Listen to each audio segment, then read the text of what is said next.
আসসালামু আলাইকুম। আরবিডি নিউজের এখনকার আয়োজনে সঙ্গে আছি আমি রাজিবুল ইসলাম। জানিয়ে দিব দেশ বিদেশের নানা গুরুত্বপূর্ণ সংবাদের শিরোনাম। মোদি পুতিন অতি ঘনিষ্ঠতায় তীব্র প্রতিক্রিয়া যুক্তরাষ্ট্রের। মার্কিন চাপের মাঝেও তেলে ভারতকে আরও বড় ছাড় দিচ্ছে রাশিয়া। ইরানের বিরুদ্ধে নতুন নিষেধাজ্ঞা। ইরানের উপর নিষেধাজ্ঞা পুনর্বহালে ইউরোপের প্রস্তাব প্রত্যাখ্যান চীন রাশিয়ার। এবং সর্বশেষ থাকছে জাতিসংঘ সম্মেলনে ফিলিস্তিনিদের যোগদানে বাধা না দিতে এরদোয়ানের আহ্বান। জাতিসংঘে সেপ্টেম্বরে যে অনুষ্ঠিত হতে যাচ্ছে সাধারণ সম্মেলন, সেই সম্মেলনে ফিলিস্তিনিদের যোগদানে বাধা দিচ্ছে আমেরিকা, কারণ সেটা আমেরিকার হাতে রয়েছে তাদের ভিসা কার্যক্রম, আর এক্ষেত্রে তারা সেখানে বাধা দিচ্ছে ইসরায়েলের হয়ে, যাতে করে যে দেশগুলো তাদের স্বীকৃতি দিতে যাচ্ছে তারা যেন সরাসরি এই ফিলিস্তিনিদের দুঃখ দুর্দশার কথা শুনতে না পারে। সে কারণেই মূলত আমেরিকা চাচ্ছে কোনোভাবেই যেন ফিলিস্তিনি কর্তৃপক্ষের কেউই জাতিসংঘে উপস্থিত হতে না পারে। এমনও পরিস্থিতিতে এরদোয়ান আহ্বান জানিয়েছে যে ফিলিস্তিনিরা অবশ্যই জাতিসংঘে যোগদান করার অধিকার রাখে, কিন্তু আমেরিকার নাছোড়বান্দা মূলত জাতিসংঘ আমেরিকার হাতের পুতুলে পরিণত হয়েছে। তারা যাকে যেভাবে ইচ্ছা সেভাবেই নাচাচ্ছে, এবং যাকে ইচ্ছা ভিসা দিবে, যে তার শত্রু তাকে ভিসা দিবে না, এমন প্রক্রিয়া তারা অনুসরণ করছে। কিন্তু জাতিসংঘ যেহেতু সারা বিশ্বেরই একটি সংগঠন, সেক্ষেত্রে সবার সেখানে প্রবেশের অধিকার রয়েছে এবং এই অধিকার সমুন্নত রাখা উচিত। আর এ বিষয়ে কঠোর পদক্ষেপ নেওয়া উচিত বিশ্বের অন্যান্য দেশের, যারা ইসরায়েলের এই নৃশংসতার বিপক্ষে অবস্থান করছে। এ বিষয়ে আপনারা কি মনে করেন? জাতিসংঘের এই সম্মেলনে ফিলিস্তিনিরা কি যোগদান করতে পারবে, বা আমেরিকা কি যোগদান করতে দিবে? কি মনে হয় আপনাদের? এ বিষয়ে আপনারা আপনাদের মূল্যবান মতামত কমেন্টসে লিখে জানাবেন। তাছাড়া আপনারা কোন জায়গা থেকে ভিডিওটি দেখছেন বা ভিডিওটি শুনছেন সেটা কমেন্টসে লিখে যাবেন। এছাড়াও জাতিসংঘ সম্মেলনে ফিলিস্তিনিদের যোগদানে বাধা না দিতে এরদোয়ানের আহ্বান নিয়ে বিস্তারিত থাকছে ভিডিওর শেষ অংশে। সুতরাং ভিডিওটি শেষ পর্যন্ত দেখার জন্য বিনীতভাবে অনুরোধ রইল। এতক্ষণ সংবাদের শিরোনামগুলো শুনছিলেন, এখন বিস্তারিত। তবে তার আগে অনুরোধ থাকবে, ভিডিওটি যদি ভালো লাগে অবশ্যই ভিডিওটিতে লাইক করবেন এবং চ্যানেলটি সাবস্ক্রাইব করে আমাদের পাশে থাকবেন। পুতিন মোদি অতি ঘনিষ্ঠতায় তীব্র প্রতিক্রিয়া যুক্তরাষ্ট্রের। ভারতের প্রধানমন্ত্রী নরেন্দ্র মোদীর চীন সফরের শেষ দিনে তাকে বারবার রাশিয়ার প্রেসিডেন্ট ভ্লাদিমির পুতিনের সঙ্গেই দেখা গেছে। গত সোমবার ছিল চীনের তিয়ানজিন শহরে সাংহাই সহযোগিতা সংস্থা অর্থাৎ এসসিও সম্মেলনের শেষ দিন। সেখানে মোদি ও পুতিনকে চীনের প্রেসিডেন্ট শি জিনপিং এর সঙ্গে আলাপ করতে দেখা যায়। মোদি ও পুতিনের এই ঘনিষ্ঠতা ভালোভাবে নেয়নি যুক্তরাষ্ট্র। এসসিও সম্মেলনে পুতিনের সঙ্গে মোদির ঘনিষ্ঠতায় তীব্র প্রতিক্রিয়া জানিয়েছে ওয়াশিংটন। যুক্তরাষ্ট্রের অর্থমন্ত্রী স্কট বেসেন্ট বলেন, ইউক্রেনের সঙ্গে যুদ্ধে রাশিয়ার তেল কেনার মাধ্যমে দেশটিকে রসদ যোগাচ্ছে ভারত। পুতিন ও শি এর সঙ্গে এসসিও এর সম্মেলনে মোদির বৈঠককে গুরুত্ব দিচ্ছে না স্কট বেসেন্ট। মোদি এমন এক সময় এই সম্মেলনে যোগ দেন যখন ভারতের আমদানি পণ্যের উপর 50% অতিরিক্ত শুল্ক আরোপ করেছে যুক্তরাষ্ট্র। এর মধ্যে রাশিয়া থেকে আমদানি করা তেলও রয়েছে। মার্কিন অর্থমন্ত্রী বেসেন্ট বলেন, সাংহাই সহযোগিতা সংস্থায় এটা প্রতি বছর ঘটে। এটা ঘুরিয়ে ফিরিয়ে সেই একই ঘটনা। দেখুন, এগুলো খারাপ কর্মকাণ্ডে যুক্ত। ভারত রাশিয়ার যুদ্ধযন্ত্রকে জ্বালানি দিচ্ছে, চীন ও রাশিয়ার যুদ্ধযন্ত্রকে তেল দিচ্ছে। আমি মনে করি একসময় আমরা এবং আমাদের মিত্ররা এগিয়ে এসে পদক্ষেপ নেবে। বেসেন্ট আরও বলেন, ট্রাম্প প্রশাসন রাশিয়ার বিরুদ্ধে অতিরিক্ত নিষেধাজ্ঞা বিবেচনা করছে, কারণ রাশিয়ার সাম্প্রতিক ক্ষেপণাস্ত্র ও ড্রোন হামলায় কিয়েভে কমপক্ষে 17 জন নিহত হয়েছে, যার মধ্যে 4 শিশু রয়েছে। ভারত ও রাশিয়ার সম্পর্ক প্রসঙ্গে বেসেন্ট বলেন, দিন শেষে দুই দেশ তাদের সমস্যার সমাধান করবে, তবে ভারত রাশিয়ার তেল কিনে তা পুনরায় বিক্রি করার মাধ্যমে এবং ইউক্রেনে রাশিয়ার যুদ্ধচেষ্টার তহবিল সরবরাহের ক্ষেত্রে খুব ভালো ভূমিকা পালন করছে না।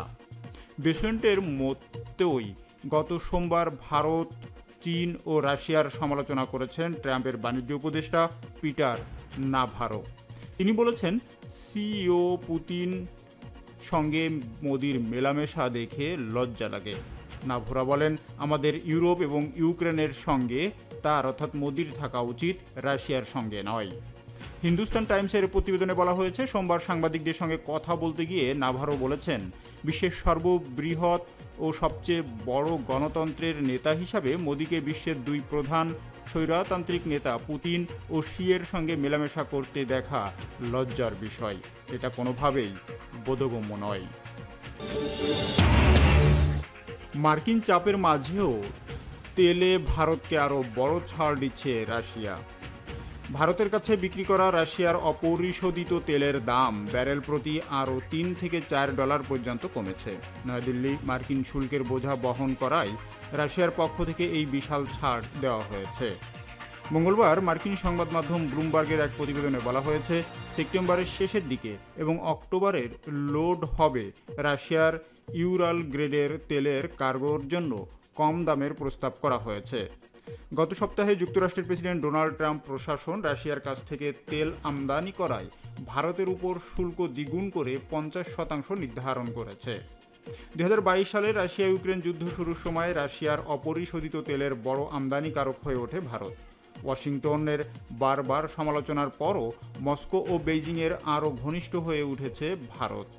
চীনে সাংহাই সহযোগিতা সংস্থা এর সম্মেলনে ভারতের প্রধানমন্ত্রী নরেন্দ্র মোদী বলেছেন, রাশিয়া ও ভারতের মধ্যে বিশেষ সম্পর্ক রয়েছে। একই সঙ্গে এসসিও সম্মেলনে চীনের প্রেসিডেন্ট শি জিনপিংয়ের সঙ্গেও বৈঠক করেছেন মোদী। বৈঠকের পর চীনের সঙ্গে সম্পর্কের বিষয়ে তিনি বলেছেন, প্রতিবেশী চীনের প্রতিদ্বন্দ্বী নয়, বরং অংশীদার হবে ভারত।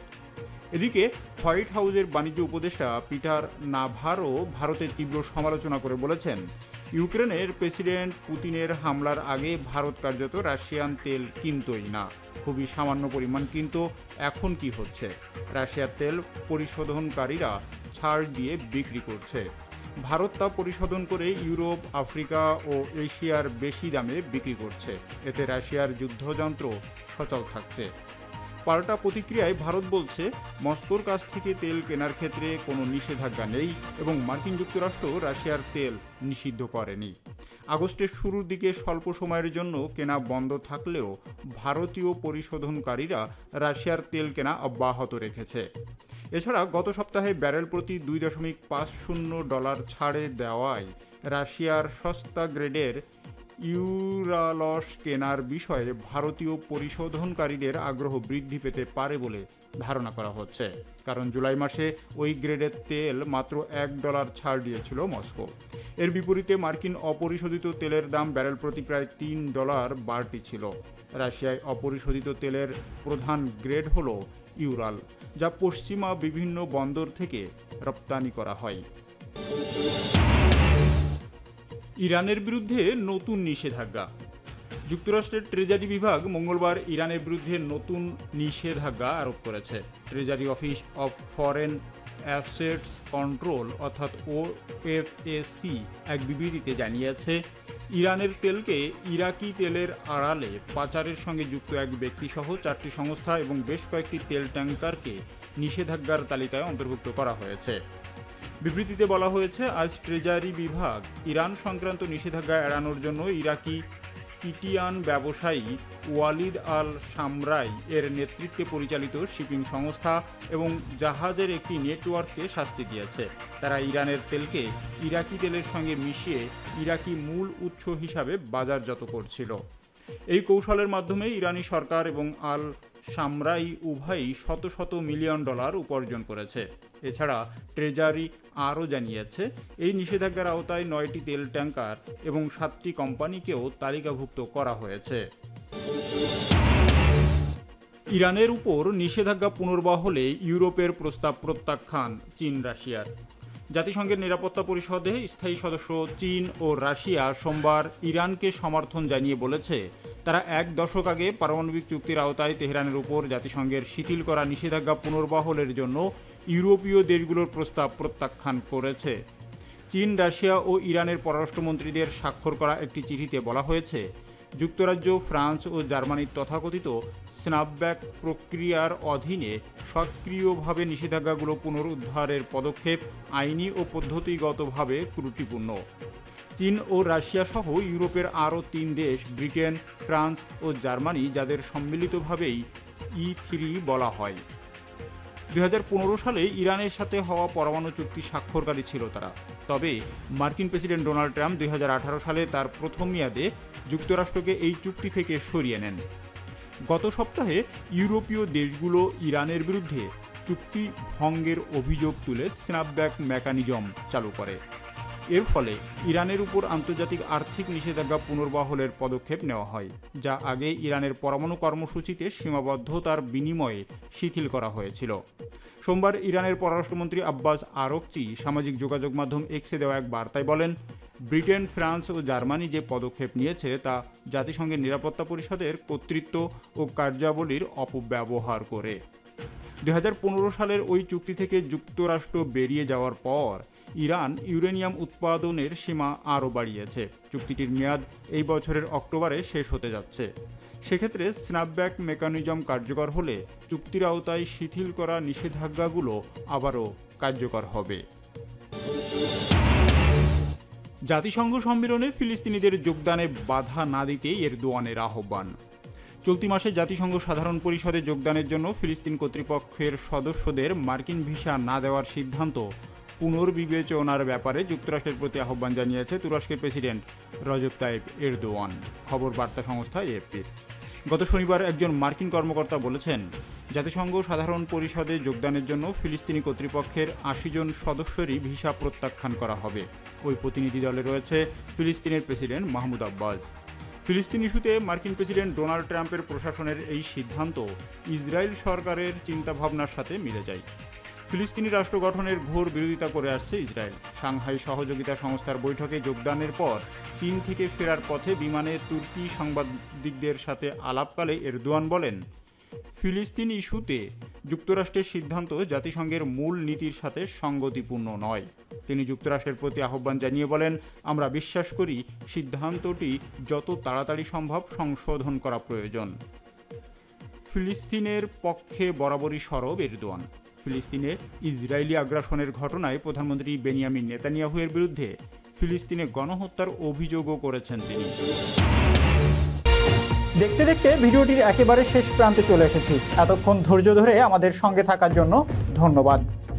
ভিডিওটি সম্পর্কে আপনার মূল্যবান মতামত অবশ্যই কমেন্টসে আশা করছি। ধন্যবাদ।